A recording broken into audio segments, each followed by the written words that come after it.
दोस्तों, ये अपना चेयर जो है वो खाली पड़ा हुआ अच्छा नहीं है।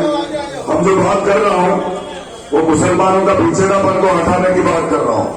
तो जो पीछे बैठे हैं उसको आगे बैठने का मौका है, जरा आगे आकर प्लीज जाइए, प्लीज आगे चेयर है, आप लोग आकर के बैठ जाता हूँ आराम से।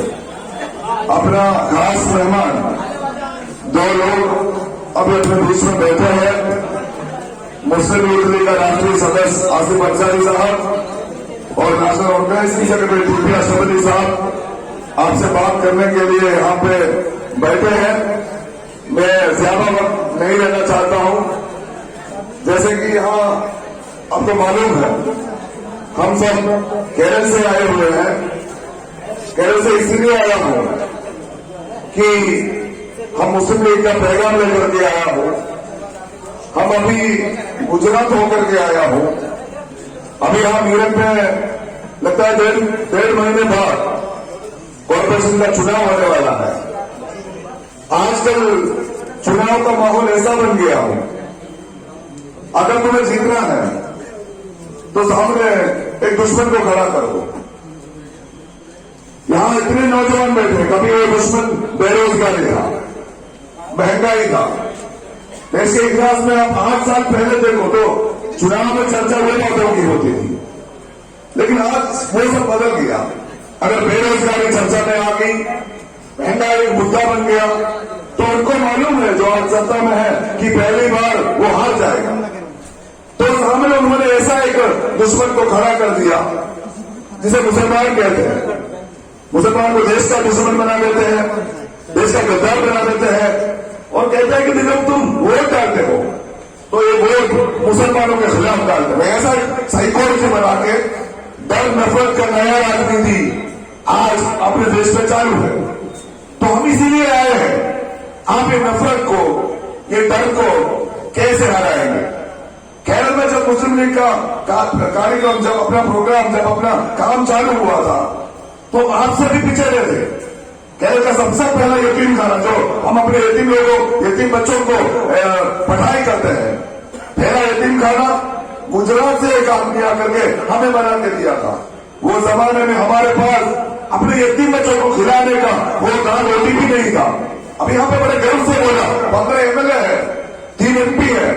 आज अगर कोई इंडिया का मुसलमान का आवाज अपने देश के संसद में उठा रहा है तो इंडियन मुस्लिम लीग है, हम बड़े गर्व के साथ अभी कह सकता हूं। ये ताकत कैसे मिली, ये ताकत मिला हमने कदम कदम पर यहाँ पे बोला गया। आने रसूल जो अपने सबसे बड़ा नेता होता है, वो रसूल के परिवार से जो लोग अपने केरला में आए थे, जिसमें से अपना रसूल तक भी शामिल है, हम उसके पीछे खड़े हो गए और एक परचम जो 75 साल 74 ईयर्स केरल के मुसलमानों को घने धूप में साया दिया था, वो परचम अपने शब्द से यानी हरा परचम में वो परचम को हमने ऊंचा करने खत्म कर दे रहा हूं अपने बात को। आने वाले चुनाव में आप अपना पॉलिटिक्स कैसे चलाओगे? मुस्लिम लीग का पॉलिटिक्स क्या है? कुछ लोग बोलेंगे जातिवादी पार्टी है, मुसलमान का झंडा रखते हो। कुछ लोग बोलते देखो उनका झंडा हरा तो है, लगता है पाकिस्तान का झंडा है। ये पाकिस्तान का झंडा नहीं है, ये हरा जो परचम है ये भारत की मिट्टी से उड़ करके अभी अपने आसमान में लहरा रहे हैं। मुस्लिम लीग का पॉलिटिक्स क्या होता है? मैंने अभी देखा, अभी मेरे समतराम मेरे भाई यहाँ पे बैठे हैं। मुस्लिम लीग का पॉलिटिक्स बस इतना होता है, जब हम अपना बात रखोगे, जब हम अपना हक मांगोगे तो सुन करके मेरे समतराम भाई के दिल में या उसकी मन में डर भी नहीं होना चाहिए, नफरत भी नहीं होना चाहिए। किसी को दर्द नहीं दिया, किसी को खौफ नहीं भेजा, लेकिन केरला में मुस्लिम लीग ने ऐसा जादू करके दिया था जो मुसलमान का हिस्से का अगर एक बाल का टुकड़ा हो, वो बाल का टुकड़ा भी किसी को होने नहीं दिया, सब अपने कब्जे कर दिया।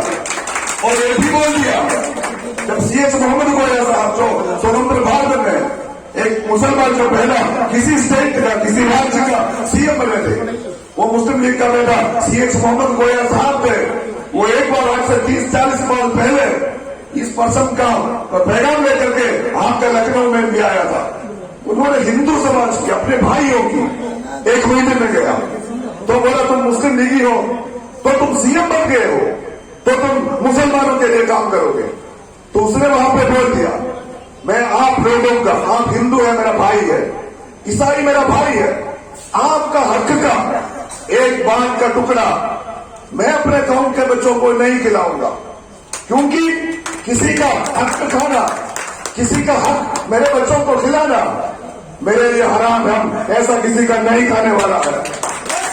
लेकिन लेकिन लेकिन ये तो भी याद रखो, अगर मेरे कौम का हिस्सा वो इतना सा छोटा सा एक बात का टुकड़ा हो, मैं आप लोगों को हवाला ढिलाई करूंगा, उसमें मेरा कॉम्प्रोमाइज नहीं है। ये अपना स्थान है मुस्लिम लीग का। अपना हक हम ले लूंगा, ऐरों का हक हम छीनूंगा नहीं, लेकिन हमारा तरीका जो है वो लोकतांत्रिक तरीका है।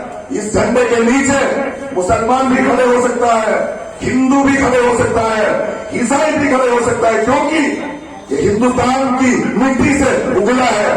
ऐसा एक आदमी जो इंडिया और पाकिस्तान की वार हो रहा था, पंडित नेहरू ने पूरा लोगों से मदद मांगा, तो एक नया नौजवान लड़का पंडित नेहरू की ऑफिस के सामने खड़े है, पूछा रहे तो कौन है, तो उन्होंने एक चिट्ठी ऐसा एक कागज पंडित नेहरू के हाथ में दिया, तो कागज हाथ में ले लिया, पढ़ने लगा, पंडित जी अगर आपने मुझे दौलत मांगा, मैं फकीर बन गया हूं, ये मद्रासी तो मद्रास का सबसे बड़ा अमीर था, आज मैं फकीर हूं। आप जब जंग के लिए पाकिस्तान के खिलाफ लड़ने के लिए आप अगर पैसा मांग रहे हो, तो पंडित जी मेरे पास पैसे नहीं है, मेरे पास आप ही खाली बचा हुआ है ये लड़का, मेरा इकलौता संतान, आप उसको इंडिया की फौज में ज्वाइन कर लो। अगर वो जंग में, वो लड़ाई में मेरा बेटा मर गया, ये मेरा इकलौता बेटा है, मेरा बुढ़ापन में मेरे सेवा करने और कोई नहीं है मेरा, लेकिन अगर ये बेटा पाकिस्तान के खिलाफ जो जंग है उसमें अगर मर गया, जो शहीद हो गया, तो मैं गर्व से बोलूंगा कि मैं शहीद का बाप हूं। मालूम है आपको वो कौन शख्सियत है जो अपने इकलौते बेटे के हाथ में छुट्टी लेकर के पंडित नेहरू के पास भिजवा दिया था? वो महान शख्सियत का नाम है। आज से लगभग 7 साल पहले जब वो इसी मीरठ शहर में आए थे, तो मुझे यहाँ मीरठ में जो मेरा दोस्त है, मेरा जुबैर भाई है, मेरा सरफराज है, उन्होंने मुझे बताया कि वो आदमी आने के लिए एक ईद का दिन मीरठ का मुसलमान सवेरे से शाम तक इंतजार किया था।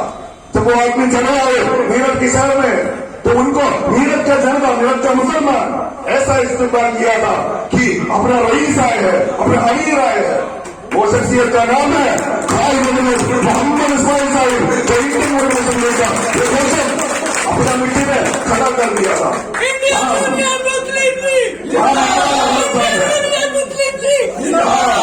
ये मीरठ जो है इकबाल अहमद साहब का मिट्टी है, जो पूरा जिंदगी इस पार्टी को ताकत देने में, आप लोगों के लिए इस पार्टी को जिंदा रखने में मेहनत किया था।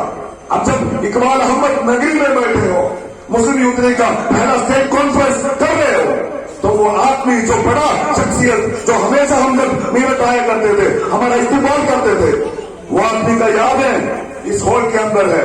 उन्होंने एक पैगाम जोड़ के गया हूं, एक परचम जोड़ के गया हूं।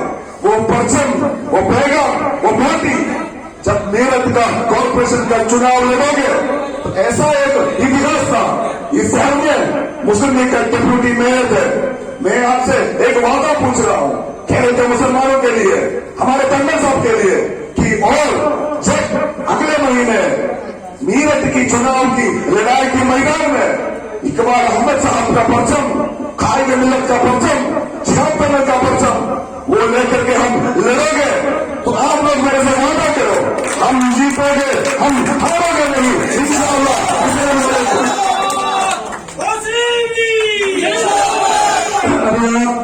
जनाब शिबू बैगल साहब जो कौमी नायब सदर है मुस्लिम यूथ लीग के, और मैं ये समझता हूं कि महीने के शायद 20 दिन पार्टी में लगाते हैं, हम उनका शुक्र अदा करते हैं। अब एक प्रोग्राम इसी बीच में जो मेंबर साजी की इफ्तिताह उद्घाटन कर रहे हैं जनाब आसिफ अंसारी साहब, खड़े होने थोड़ी दिन देर के लिए। जनाब आसिफ अंसारी साहब, आज इस प्रोग्राम में मुस्लिम यूथ लीग की मेंबर साजी की भी ओपनिंग हो रही है। और इसका इमिग्रेशन जनाब आसिफ अंसारी साहब मेंबर बनाकर करेंगे।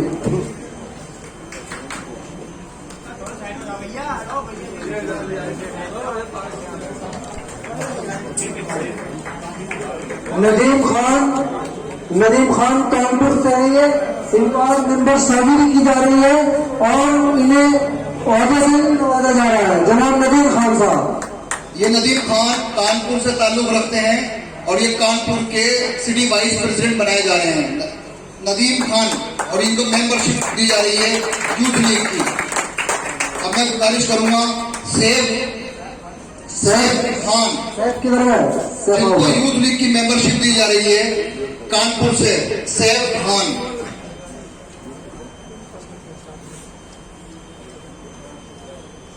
सैफ आ गया। सैफ खान को मुस्लिम यूथ लीग का कानपुर शहर का सेक्रेटरी बनाया गया है। मुस्लिम लीग, मुस्लिम लीग। चलो बैठे आप लोग। मेंबर्स